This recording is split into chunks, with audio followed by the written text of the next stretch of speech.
الحمد لله نحمده ونستعينه ونستغفره ونؤمن به ونتوكل عليه ونعوذ بالله من شرور أنفسنا ومن سيئات أعمالنا من يهده الله فلا مضل له ومن يضلله فلا هادي له ونشهد أن لا إله إلا الله وحده لا شريك له ونشهد أن سيدنا ومولانا محمدا عبده ورسوله أما بعد فأعوذ بالله من الشيطان الرجيم بسم الله الرحمن الرحيم لقد كان لكم في رسول الله أسوة حسنة لمن كان يرجو الله واليوم الآخر وذكر الله كثيرا وقال تعالى قل إن كنتم تحبون الله فاتبعوني يحببكم الله ويغفر لكم ذنوبكم والله غفور رحيم۔ ساری تعریف اور ساری حمد و ثنا اس اللہ کے لیے ہے جس نے ہماری ہدایت کے لیے ہمیں صحیح راستہ بتانے کے لیے محمد رسول اللہ صلی اللہ علیہ وسلم کو ہمارا رہنما، ہمارا گائیڈ اور ہمارا رہبر بنا کر کے بھیجا۔ اور محمد رسول اللہ صلی اللہ علیہ وسلم نے نہ صرف یہ کہ ہمیں ایک تھیوری دیا کامیابی کا دنیا اور آخرت میں، بلکہ آپ صلی اللہ علیہ وسلم نے اپنی پریکٹیکل لائف سے، اپنی عملی زندگی سے یہ ثابت کر کے دکھایا کہ جو بھی محمد رسول اللہ صلی اللہ علیہ وسلم کے طریقے پر چلے گا اور اللہ کے قانون، اس کے قرآن پر عمل کرے گا، اس کو دنیا کی کوئی طاقت نہ دنیا میں کامیاب ہونے سے روک سکتی ہے اور نہ آخرت میں بڑا بننے سے روک سکتی ہے۔ سورہ احزاب آیت نمبر 21 میں اللہ تعالیٰ فرماتا ہے لَقَدْ كَانَ لَكُمْ فِي رَسُولِ اللَّهِ أُسْوَةٌ حَسَنَةٌ لِمَنْ كَانَ يَرْجُو اللَّهَ، یقیناً تمہارے لیے تم مسلمانوں کے لیے، محمد صلی اللہ علیہ وسلم کو رسول ماننے والوں کے لیے، فی رسول اللہ، اللہ کے رسول کی زندگی میں اسوۃ حسنہ، بہترین نمونہ اور بہترین آئیڈیل اور ماڈل ہے۔ کن کے لیے؟ لمن کان یرجو اللہ، جو اللہ سے ملاقات کی امید رکھتے ہیں کہ ایک دن مجھے اللہ کے سامنے جانا ہے، اس کے سامنے کھڑا ہونا ہے اور اس اللہ کو مجھے جواب دینا ہے، ان کے لیے محمد رسول اللہ صلی اللہ علیہ وسلم کی لائف بہترین آئیڈیل ہے۔ اور والیوم الآخر، قیامت اور آخرت پر یقین رکھتے ہیں کہ یہ زندگی ایک دھوکہ ہے، اصل لائف، اصل زندگی قیامت کے دھماکے کے ساتھ شروع ہوگی۔ اور وذکر اللہ کثیرا، جو اللہ کو زیادہ سے زیادہ یاد کرتے ہیں ان کے لیے محمد رسول اللہ صلی اللہ علیہ وسلم آئیڈیل ہے۔ اس لیے ہم نے یہ طے کیا ہے اور ہمارے کچھ نمازی بھائیوں نے بھی اس کی درخواست کی تھی کہ محمد رسول اللہ صلی اللہ علیہ وسلم کی ایک لائف، ان کی زندگی کا ایک اوور ویو ہمارے سامنے آنا چاہیے کہ نبی صلی اللہ علیہ وسلم کی زندگی ہمارے لیے نمونہ ہے اور ہمیں معلوم ہی نہیں کہ نبی صلی اللہ علیہ وسلم کی زندگی ہے کیا، آپ صلی اللہ علیہ وسلم کی لائف کیسے گزری، کن چیلنجز کا مقابلہ آپ صلی اللہ علیہ وسلم نے کیا اور کس طرح سے اکیلے کھڑے ہوئے اور پوری کنٹری کی تقدیر بدل کے رکھ دی اور سارے ملک میں انقلاب پیدا کر دیا۔ یہ آخر ممکن کیسے ہوا؟ اس کے لیے ہمیں نبی صلی اللہ علیہ وسلم کی زندگی اور آپ کی لائف کا مطالعہ کرنا ضروری ہے۔ تو انشاءاللہ ہم آپ کے سامنے آج نبی صلی اللہ علیہ وسلم کی زندگی کے حالات پہلی ہجرت تک آپ کے سامنے رکھنے کی کوشش کریں گے،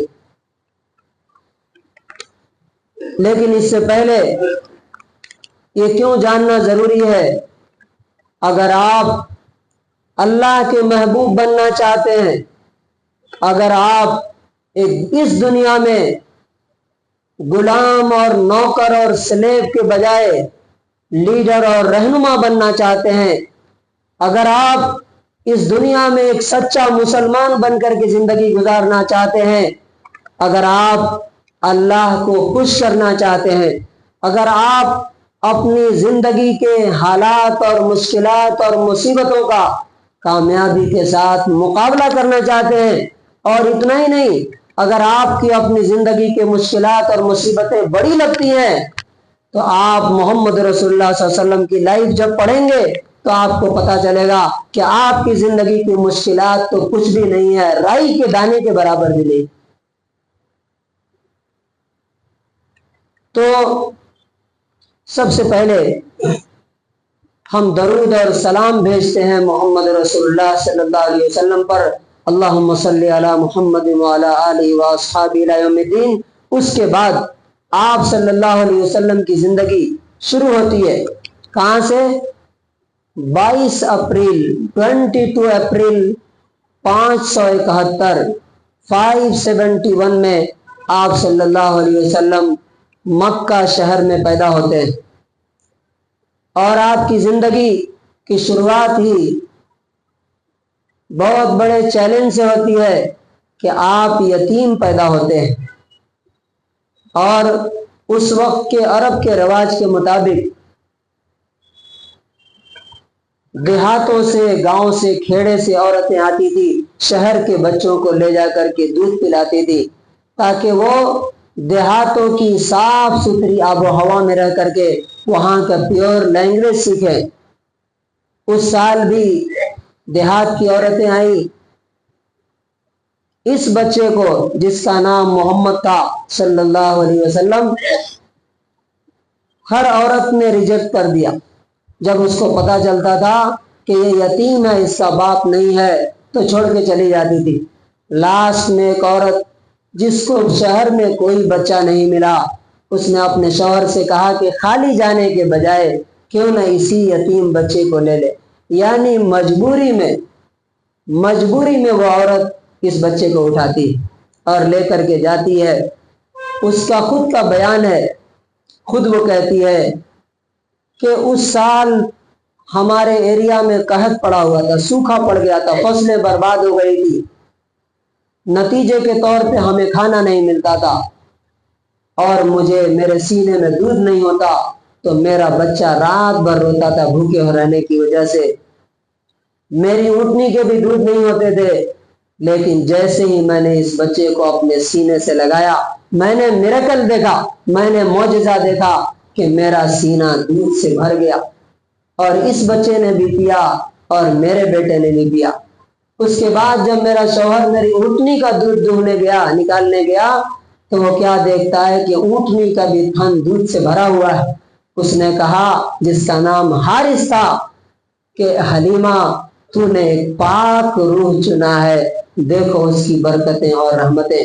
اس کے بعد کہتی ہیں کہ جب ہم واپس جانے لگے تو ادھر سے آنے میں میری اونٹنی سب سے پیچھے تھی، میری وجہ سے پورے قافلے والے پریشان رہتے تھے۔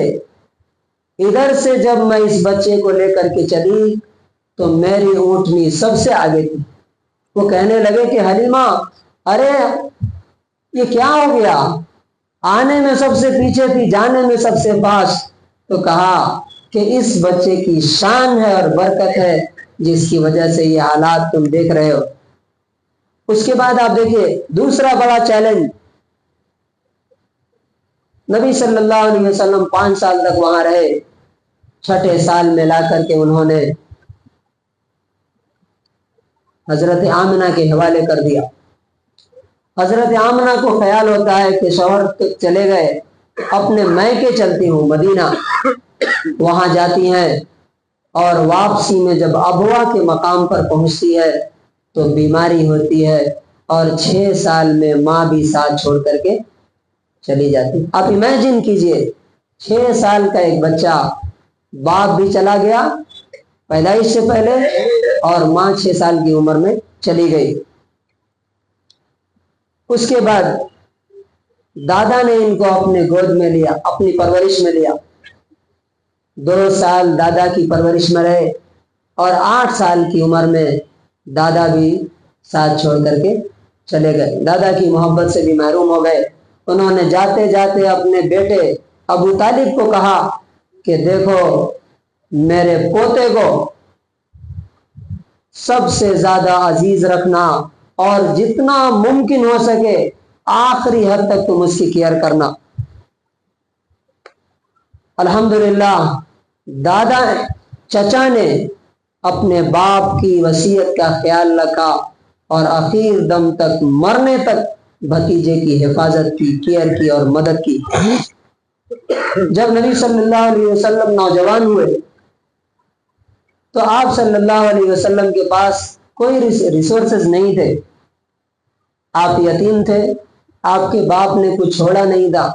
نتیجتاً آپ صلی اللہ علیہ وسلم کو مکے والوں کی بکریاں چرانا پڑی۔ بخاری کی حدیث پچھلے ہفتے میں نے آپ کو سنائی تھی۔ آپ صلی اللہ علیہ وسلم سے پوچھا گیا کہ کیا آپ نے بھی بکریاں چرائی ہیں؟ تو کہا کہ ہاں، کنت ارعاها لأہل مکہ، میں مکے والوں کی بکریاں چرایا کرتا تھا چند پیسوں کے عوض۔ اور اس طرح سے آپ صلی اللہ علیہ وسلم نے یہ میسج دیا۔ اور آپ کو معلوم ہونا چاہیے کہ بکریاں چرانا اس زمانے کا سب سے چھوٹا پیشہ تھا۔ اس کی دلیل کیا ہے؟ جب عبداللہ ابن مسعود ابو جہل کے سینے پر چڑھ کر کے اس کو قتل کرنے جا رہے تھے تو اس نے کہا کاش کہ میرا قتل چرواہے کے علاوہ کوئی اور کرتا۔ یعنی اس نے تحقیر ٹونٹ کے انداز میں اس نے کہا کہ چرواہا مجھے قتل کر رہا ہے، کاش کہ کوئی شریف اور عزت دار آدمی مجھے قتل کرتا۔ لیکن نبی صلی اللہ علیہ وسلم نے یہ اگزامپل سیٹ کیا کہ دنیا کی کوئی بھی ہنر، کوئی بھی پیشہ، کوئی بھی پروفیشن چھوٹا نہیں ہے، حقیر نہیں ہے، کمتر نہیں ہے۔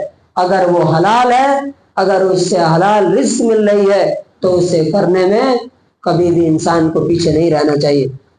اس کے بعد نبی صلی اللہ علیہ وسلم جب جوانی کو پہنچے تو آپ نے بکریاں چرانا چھوڑ کر کے تجارت میں قدم بڑھایا، اور اپنی ہنر بندی، اپنی اسکل اور مہارت کی وجہ سے، اپنی امانت داری اور صداقت اور آنیسٹی کی وجہ سے بہت جلد مکے میں آپ فیمس ہو گئے۔ چنانچہ آپ صلی اللہ علیہ وسلم ملک شام اور یمن تجارتی قافلے لے کر کے جاتے تھے، اور اس میں بڑا پروفٹ کما کر کے لے آتے تھے۔ اور اسی بیس پر جب مکے کی سب سے مالدار عورت، richest woman, richest lady of Mecca, Khadija نے جب سنا کہ محمد نام کا ایک شخص ہے جو بڑا ایماندار، بڑا امانت دار ہے، تو اس نے ان کو آفر کیا، کہا کہ آپ جس طرح دوسروں کے مال لے کر کے جاتے ہیں، بزنس کرتے ہیں، میرا بھی لے کر کے جائیے، میں جتنا دوسروں کو دیتی ہوں آپ کو بھی دوں گی۔ نبی صلی اللہ علیہ وسلم ان کا بھی بزنس لے کر کے گئے، اور جب واپس آئے تو بڑا نفع ہوا، اور ان کی ایمانداری، آنیسٹی، سچائی سے اتنی متاثر ہوئی کہ انہوں نے شادی کا آفر کیا، جبکہ ان کی عمر 40 سال تھی، اور محمد جو ابھی رسول اللہ نہیں تھے ان کی عمر کتنی تھی؟ 25 سال، 25 ایئرس۔ اور انہوں نے مکے کے بڑے بڑے لیڈرز کے شادی کے آفرز ٹھکرا دیے تھے۔ یہاں پر نبی صلی اللہ علیہ وسلم نوجوانوں کے لیے رول ماڈل بن کے ابھرتے ہیں۔ کچھ لوگ بولتے ہیں ماحول ہی ایسا ہے، کیا کرے، کرنا پڑتا ہے۔ اس سے نگیٹو ماحول نوجوانوں کے لیے خاص لیسن، کیا محمد رسول اللہ صلی اللہ علیہ وسلم سے زیادہ